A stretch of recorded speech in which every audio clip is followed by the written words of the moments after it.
Well, howdy YouTube, Unky Joe here, Unky Joe's Playhouse. Please forgive the noise if you hear some banging and hammering and whatnot. It is Monday, the 13th of April, and still under the lockdown. I'm not going to say the word. But anyway, the roofers are here. They've gotten started today working on the new roof on the house. So it ought to make for some exciting video footage, and I am going to film it as the process goes along. But today what we're here to talk about is my Ryzen 3600 build. So if you've been following along at all with my channel and you've known that the problems I've had with my Ryzen 5 3600 build on the old, what was it, the Asus Prime X570P, I kept getting blue screens in Windows. Thought maybe it was the motherboard, went to a different motherboard, and that's what this video is about today. It's the Aorus B450 Aorus M from Gigabyte is the board we're going to put in there. Now, I've done my testing. I've even contacted AMD about the processor and the issues I've had. They say it's not a processor issue. They did offer to RMA the processor, but because I was able to get Windows to work stable on this machine, finally, I decided just to live with what I got and wait till an updated BIOS comes out from Gigabyte, perhaps an F51. Right now I'm on the F41 BIOS. That's what I'm going to stay on. It's stable. So I want to show you the process I went through to get that unit built, and then I'll tell you what I'm using it for when we're all done with that video. Alright, so all of my parts have finally gotten here. So as you know, if you've been following the Ryzen 5 3600 and BIOS drama with me getting a stable working system, you know that I've contacted AMD on this processor, I've contacted Gigabyte on the BIOS, and the conclusion I've come to is to stay on the F41 BIOS on this B450 Aorus M motherboard because it seems to be stable, and just go with it and wait for a BIOS update that comes out after F50 that maybe fixes some of the stabilization issues I'm seeing. This AMD processor has either a 3 or a 5 year warranty, so if it does end up after all being the AMD processor, I can always RMA it later. But so we're going to go in with the B450 Aorus M motherboard. We're going to go with the Corsair RAM. I'll list all the parts down below in the description of what I'm using. I have an MSI Aero. It's an RX 560 AMD video card we're going to be going in there with. I went ahead and got an ADATA 256 gig SSD drive to put into the unit. That's what I've been waiting on, and with Amazon the deliveries have been slow lately. So actually this was here on Tuesday. Today is Thursday. I didn't even know it was here because they said it wouldn't be delivered till Thursday, so I wasn't looking for it. But the Amazon driver put it on the door on Tuesday, or on the porch, and the wind blew it off onto the ground. Anyway, it's fine. I found it today. I'm going to go ahead, and I've got an extra 1 terabyte Seagate Spinning Rust hard drive laying around, so I'm going to go ahead and put that back in. And that'll be good for, for a working folder if I'm, editing video or whatever. And then I have the Cooler Master. It's the Hyper 212 Black Edition cooler that I'm going to be going in with. So it's a big honking cooler, as you can see, and I've got the base unit to connect, and then I've got all the package of various things to plug it in with, and then a splitter cable in case I need power split. What I'm going to do is assemble all of this on the bench, get it running, get Windows installed, make sure it's 100%, and then it's going to go back into that white case. So I'm not going to replace, my primary unit right now is the Ryzen 5 2600. It's stable. I'm not going to replace it. I'm not going to go to bother. This is going to go onto the workbench over here to the secondary desk, and this will be mainly for ripping DVDs. And since it's a little more powerful processor than the Ryzen 5 2600, this is also going to be the one if I need to recompress or compile video. I'll do it on this unit because that's all it's going to be doing, is mainly video editing, ripping DVDs, ripping Blu-rays, and that kind of thing. If I want to convert my videos from H.264 to H.265, this will be the unit that does it. It's got the most powerful processor, and it's got a really good, that RX 560 is a really good video card for doing that. So enough talking. Let me get everything assembled, put back together, and get an operating system installed, and let's see what happens with it.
So, while I had this unit on the bench, I've gone ahead and taken all the parts and reassembled the computer.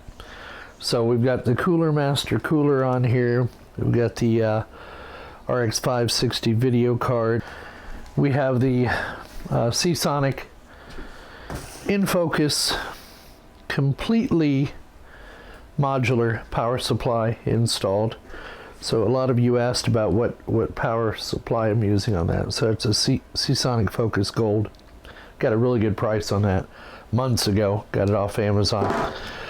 So that's what's in there. The Cooler Master. I've got a Noctua fan, exhaust fan here. I'm not putting a 10 gig NIC in here because I don't have a 10 gig connection over here on the bench. I have put the 1 terabyte spinning hard drive in here, and then I have the SSD drive right here. I have a Blu-ray reader and I have a DVD reader writer. And then up top, I'll show you this in a second. Up top, I have a little tray where I can actually slide a hard drive in here. So this will be a good unit for this workstation over here. Now the whole idea was I was going to put this back as my regular day-to-day driver, but then I had problems, with the BIOS. So this one is running the Gigabyte B450 ORSM motherboard with the F41 BIOS, and it's stable. I put it all together on the bench, as you saw, tested it, ran ADA 64 overnight, ran mem test. No trouble at all. And then what I did was I actually put it in the case, didn't seal the case up, and started ripping some videos. In fact, I'll share this with you. I had a subscriber evidently heard about my love of Columbo and sent me the entire Columbo collection, seasons 1 through 4, including the movies, etc. So I've been ripping these DVDs to my, since I have all this time, I've been ripping these DVDs to my media server so that I can catch up and watch the entire Columbo series from beginning to end without interruption or commercials. So the task now is to go ahead and put this the covers back on this unit. I need to put a cover on the slot cover on the back here. It's a little cover that goes over here to hold everything in, and then put it back in its location down here on the floor, because it is the workstation for this, or it is the machine for this workstation. So it's going to go right there on the floor. So so there you go, boys and girls, ladies and gentlemen. It's all reassembled, ready to go back to work down below. Got the side panel on. We've got the rear bracket on. The video card's in there. All the ports are available, and the other side cover is back on. So let's get this bad boy back down where it belongs and put it back to work. It's been out of commission for about 2 weeks now, so it'll be good to have this unit back. It allows me to move my transcoding and encoding and video ripping and that kind of thing to a separate box, and it's just a good situation for me, or a good way to do things for me. So there you go, YouTube. There's the machine down on the floor. It's the white in-wind case. Now, what I'm primarily using that unit for is as a backup to my main machine here, which is running a Ryzen 5 2600 CPU and seems to be doing fine. This unit will be tasked with ripping DVDs, Blu-rays, re-encoding video when I need to. It serves as my ingress point, ingest server for new video, audio, music, photos, that kind of thing. Everything gets brought into that. And then if I need to convert some videos from, say, an AVI format from my cameras, my surveillance cameras, to MP4s, I can then task that machine to do it, and it handles the load really well.